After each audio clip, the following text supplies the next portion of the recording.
Welcome to the deep dive. Today, we're zeroing in on one specific resource. That's right. We're looking at the book Mastering Amazon Aurora, Architecture, Operations, and Development. Exactly. Think of this as a quick way to get the gist of the book, see what's inside, and figure out if it's, relevant for you.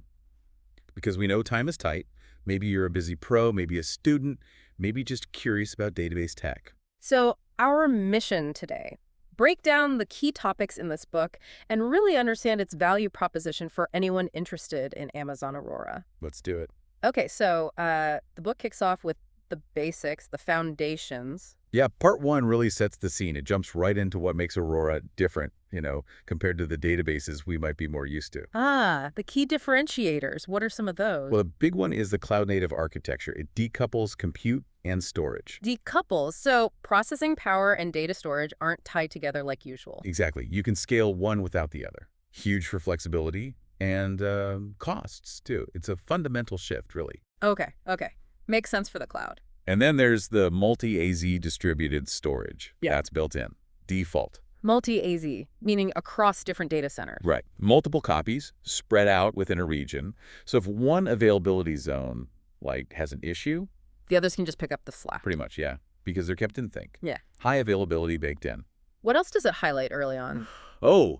Automated failover, which ties into the multi-AZ thing. Also, lots of monitoring, the Aurora Global Database. Global database Yeah. for worldwide reach. Yeah, for low latency reads globally and also disaster recovery. Plus things like IAM database authentication. IAM, identity and access management, so using your AWS credentials. Exactly. No need to hard-code database passwords in your app. Big security win. And of course, automated backups and patching takes a lot of the operational burden off. So part one is basically Aurora Cloud Native, scalable, highly available, easier to manage. That's the core message. And then it does this really useful comparison. Comparison with what? Not just traditional RDS, but also NoSQL, like DynamoDB, beta warehouses like Redshift, even the big traditional ones, Oracle SQL Server. Oh, interesting. How does it compare them? Looks at architecture, storage differences, performance, definitely pricing, schema flexibility, language compatibility. Helps you figure out when Aurora is the best fit, Right. Because Yeah. it's not always the answer, I guess. Exactly. Depends on the workload. Like super flexible schema needs might point you elsewhere. But for relational needs with cloud benefits, Aurora shines. And it works with MySQL and PostgreSQL, right? That wire compatibility. Yeah, huge advantage. The book really stresses that, makes migrations way easier. So less of a steep learning curve if you know those already. Definitely. Then it dives into the internals a bit, the read and write paths. Okay, getting technical now. A little. But it's important. It talks about the log-based storage engine. Log-based? Instead of writing changes directly everywhere, it writes to a log first. Super efficient for writes and replication. Oh. And it explains how they minimize the lag for read replicas and how the reader endpoint works to spread out read traffic. It's quite clever how it's optimized for speed and data safety. Got it. So moving on, part two seems to switch gears to keeping things running, high availability, resilience. Yes, exactly. Dives deeper into those multi-AZ deployments, the automatic failover within a region we touched on, how it handles an AZ failure. And you mentioned Aurora Global Databases again. That sounds like a big deal for companies with users everywhere. It really is. The book breaks down how it gives you those super fast reads globally, often less than a second lag across, I think, up to 5 secondary regions. Less than a second. Wow. And for disaster recovery, too. Yep. It covers the DR aspect, though it mentions the failover across regions is a manual step currently, and it gets into RPO and RTO. Recovery point objective and recovery time objective, like how much data you might lose and how fast you can get back online. Exactly. Crucial stuff for DR planning. The book helps you understand those metrics in the context of Aurora Global Databases. So it really explains the different replication options clearly. It does. It contrasts the global database approach with the more traditional bin log replication you can still use with Aurora MySQL sometimes. Helps you weigh the trade-offs, latency, cost, complexity. Okay. Now, updates.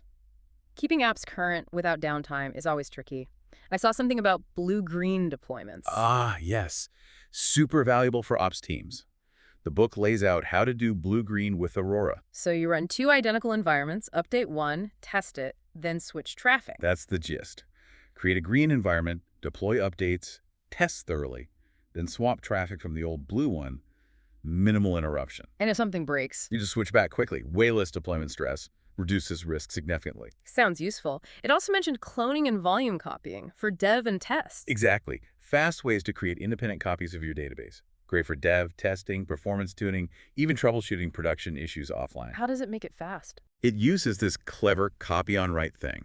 The clone doesn't copy all the data initially, just the changes made after the clone. Super quick, saves storage. Nice. Even across different AWS accounts. Yeah, covers cross-account and cross-VPC cloning too, though you need to be careful with security, obviously. Makes sense. And Aurora Serverless. That's a hot topic. Does it cover V1 and V2? Oh yes, a detailed comparison. Highlights the autoscaling, which is the main draw. But V1 had some issues, right? Cold starts. Yeah, V1 could have cold starts, scaling wasn't always instant. The book points out V2 is much better, finer scaling, scales in milliseconds, no connection drops during scaling. And it supports more features. Right. V2 works with global databases, performance insights, all the enterprise stuff. It's generally the recommended one now for production. Okay, good to know. So part 3 gets into the infrastructure setup, the nuts and bolts. Pretty much. Choosing instance types, hardware, managing the storage, sorting out the networking, your VPC, subnets, security groups, endpoints, all that foundational setup stuff. And automating it. Yep. Covers provisioning with cloud formation. And setting up good developer environments, too. What about security in this section? Always critical. Big focus. Revisits IMDb auth, talks SSL TLS for connections, encryption at rest using KMS. KMS, Key Management Service. Right. Also using Secrets Manager for credentials, setting up fine-grained access control, really locking things down. And keeping tabs on performance, monitoring, diagnostics. Absolutely. How to use CloudWatch for metrics and alarms. Performance insights for deep query analysis. Performance insight sounds powerful. It really is. And analyzing DB load with average active sessions, or AAS, to find bottlenecks. Plus looking at your top SQL queries, standard but essential stuff. And backups, recovery, the safety net. Definitely covered. Automated backups, manual snapshots, point-in-time recovery restoring to a specific second. Oh, and that backtrack feature. Yeah, for Aurora MyQual. Lets you rewind the database quickly without a full restore. Pretty neat. Also touches on maintenance windows, manual failovers if needed. Got it. Then part 4, operations and management, more ongoing stuff.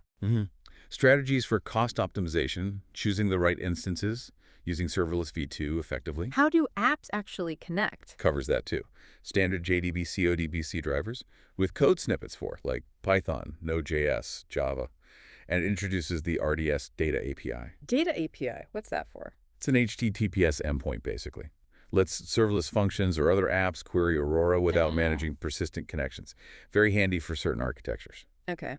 And part 5 seems geared towards developers, specific features. Yeah, it highlights things unique to or especially useful on Aurora PostgreSQL, like pgstat views for monitoring inside Postgres, cluster cache management for read performance, PostGIS for maps and location data, pgcron for scheduling tasks. And for MySQL users. Covers stored procedures, tools for working with the binary log if you need that for replication setups. Performance tuning comes up again here too. Right, goes a bit deeper. Parameter groups for customizing settings.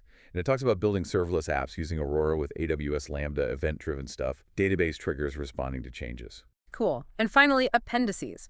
Just quick reference stuff. Yeah, pretty useful actually. A glossary, which is always helpful with cloud services, architectural patterns, troubleshooting tips, error codes, Oh, that's good. quick start guides, and, links for digging deeper if you need more info.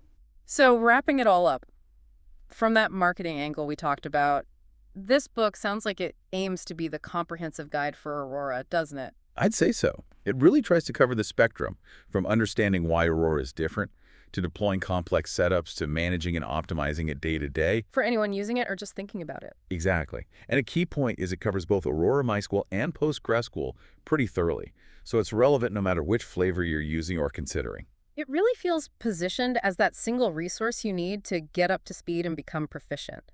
Helps you innovate faster, lower costs, simplify things, whether it's new apps or migrating old ones. That's definitely the value proposition it's aiming for. So if the stuff we've talked about, cloud native design, HA, global reach, easy scaling, better operations, if those resonate with challenges you have or things you want to learn, then this book, Mastering Amazon Aurora, could be a really solid investment. Yeah, I think it could provide a lot of clarity and practical guidance. Makes sense. A great overview. So thinking about our listeners, With the cloud database world changing so fast, maybe the question to ponder is, what specific challenges are you facing right now where getting deeper into Aurora might actually hold the key? Something to think about.